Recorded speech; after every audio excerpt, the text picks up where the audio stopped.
we didn't know what we were doing. I think that's going to be the main theme of the way we see the history. I think we will just look at it like, wow, we were involved in this crazy thing, but we had no idea where it was going and what it was affecting and what kinds of roles we played in it. I think it's just too big for any of us to really comprehend. It's too big, it's culture. When it comes to electronic music production, Ableton Live has been the undisputed leader for at least the last 15 years. But the fact that this software even exists in the first place is nothing short of a miracle. Now, you may be wondering what exactly I mean by that. You see, Ableton was made possible through a highly convoluted series of events that took place in multiple cities across many years. It was such a perfect storm that even the smallest change of events would have dramatically altered the course of electronic music history as we know it. So how exactly did it become the most important piece of music software in the modern electronic music scene? Well, in order to understand that, we need to start by turning our focus to a synthesizer shop in Munich, Germany in the late 1980s.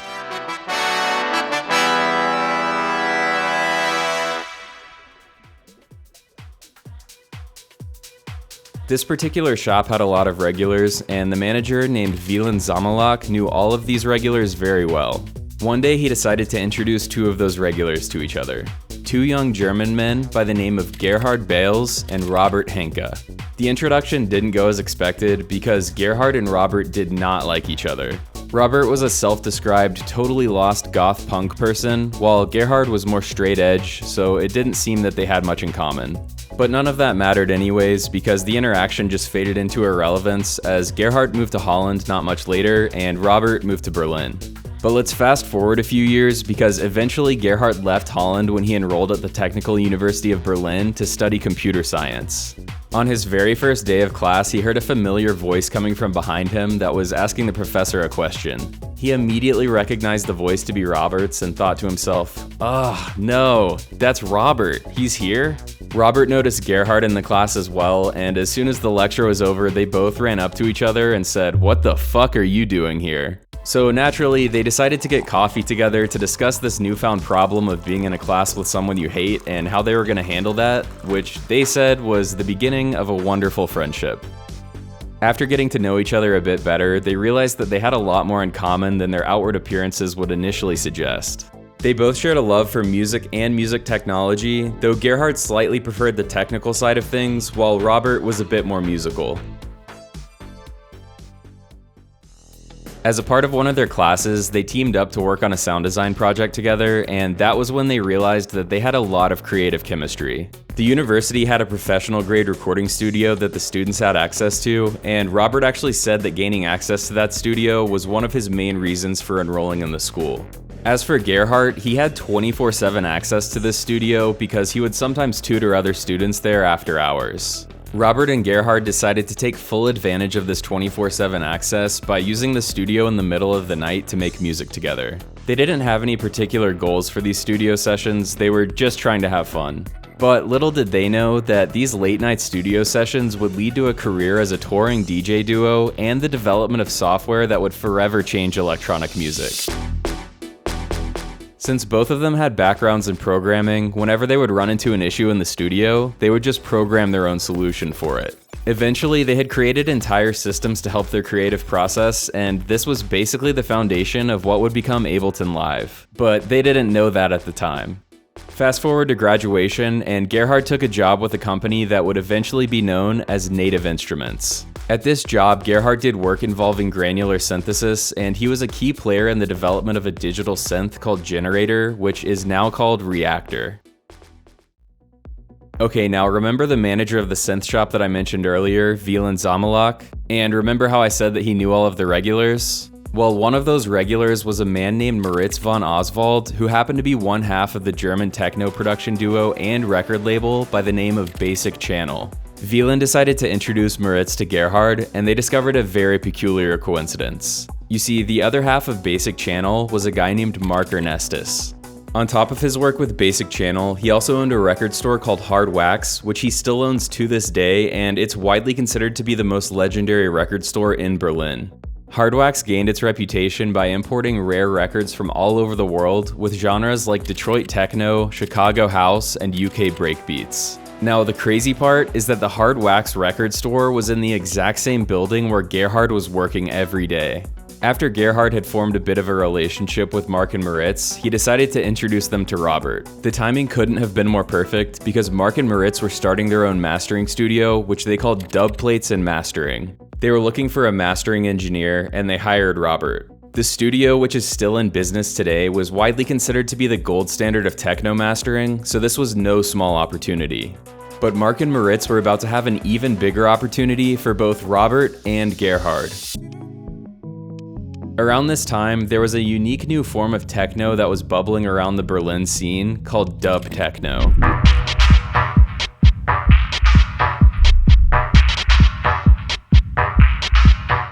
It was the exact style of music that Robert and Gerhard had made in those late-night studio sessions at university.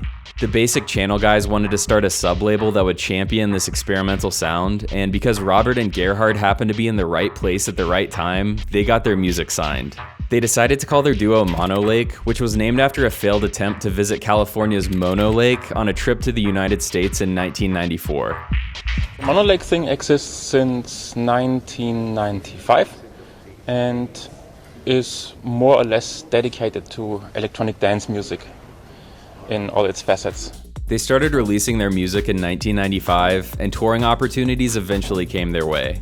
As they gained experience with live performance, they ran into issues, kind of like in their late night studio sessions, but these problems were geared towards performance, not production. But just like in their late night studio sessions, they solved these problems the best way they knew how: programming their own solutions. These solutions became the core components of Ableton's performance capabilities, but Robert and Gerhard didn't know that yet. However, one of Gerhard's coworkers at Native Instruments caught wind of the code they had built, and he realized its commercial potential, so he convinced Gerhard to turn it into software that could be retailed to the public. That coworker was a man by the name of Bernd Roggendorf. Unlike Robert and Gerhard, Bernd Roggendorf didn't have a musical background. However, he was an elite software designer, better than Robert and Gerhard combined, plus he brought a business acumen to the table that was going to be very necessary to get the software to market, so he was a crucial addition to the team. Bernd and Gerhard were totally on board with the idea, but at first, Robert wasn't so sure that he wanted to get involved with something so serious, even though he was a co-creator of the product himself. At the very beginning, he asked me if I want to be part of the team, and I was a bit hesitating because I thought I want to make music and not software. But finally he convinced me, and we developed a program called Live, which became more or less the standard for a lot of people which are into electronic music. The company was officially formed in 1999, and they decided to use the name Ableton because they said it sounded like a friendly, realistic name of a person rather than a tech company. They chose the name Live for the software itself because they assumed that the live performance aspect would be the most attractive feature. But they were so hyper-focused on this one aspect that they didn't realize they were essentially building a new type of digital audio workstation that would be just as valuable for production as it was for performance. It took them 2 more years to actually understand this. With the formation of the company, it became too difficult for Gerhard to balance his work with Ableton and his career as a touring artist, so he made the difficult decision to step away from Mono Lake. Robert carried on with Mono Lake as a solo act, while also remaining part of the Ableton team. Now let's fast forward to 2001, when Ableton Live was ready to hit the market. They got a booth at the National Association of Music Merchants trade show in Anaheim so that they could showcase the software.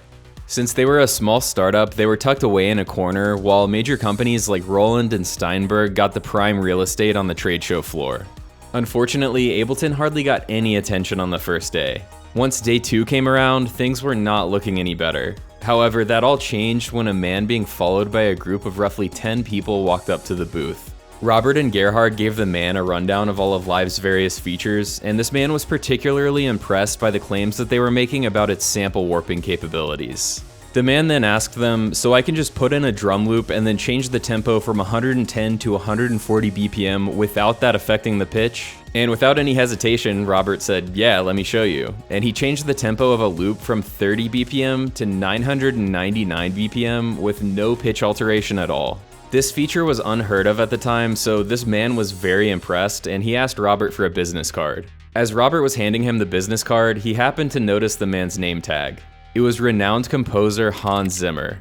Before walking away from the booth, Hans told them, "You guys have something very interesting here." He was the first person to realize that Live could be a useful production tool as well. Through the rest of the trade show, the Ableton booth got way more attention because Hans was out spreading the word. It was in this moment that it became clear to Bernhard, Robert, and Bernd that Ableton could become much bigger than they ever expected. Wow, we were involved in this crazy thing, but we had no idea where it was going and what it was affecting and what kinds of roles we played in it. I think it's just too big for any of us to really comprehend. Once Live hit the market, it caught on rather quickly for two main reasons. The first being the previously mentioned sample warping capabilities, which far surpassed what was available at the time, and it's still the leader in that sense 25 years later. And the second key to its early success was its compatibility with something called Rewire. At the time, Pro Tools was the industry standard digital audio workstation, and the Rewire compatibility allowed the earliest version of Ableton Live to be connected to and used with Pro Tools. This key feature made industry-wide adoption of Ableton Live seamless, and without it, Ableton Live probably wouldn't have caught on as quickly. From there, the next big jump in software development came with Ableton 4, which was released in 2004. The big change here was the addition of MIDI sequencing, which opened up the ability to use VST instruments, whereas with previous versions, you could only use VST effects.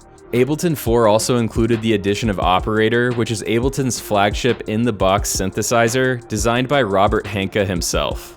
The ability to use third-party synthesizers within Ableton was the tipping point that set Ableton on its path to becoming the premier production software of electronic music. But it was also becoming widely adopted as a performance tool, just like the founders originally envisioned. When Robert would tour as Monolake, he would often see artists who were playing before or after him using Ableton Live as a performance tool, and they had no idea that he was the one who helped make it. The live performance aspect changed electronic music forever because it paved the way for artists like Odessa and Flume to be able to remix tracks on the fly by launching clips in live view while performing in front of a crowd. One of the coolest recent examples of this is how Illenium incorporated Live as a part of his custom rig for his shows at the Sphere.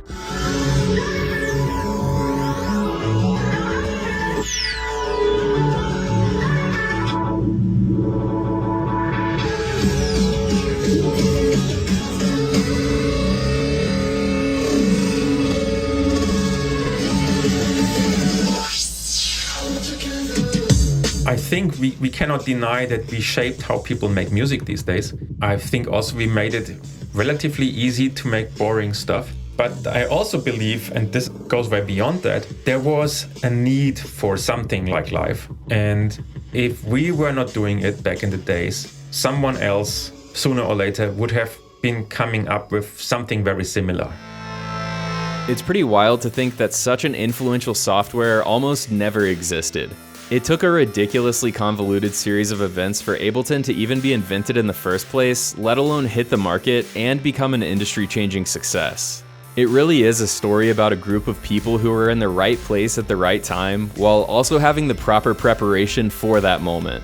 Even the most minuscule change of events could have derailed the entire thing, and Wieland Zamalak certainly deserves his credit for his role in all of this, because if he never introduced Robert and Gerhard, none of this would have ever happened.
I sure prefer today's music world over the music world of like 20 years ago or 30 years ago, because I think it's more diverse.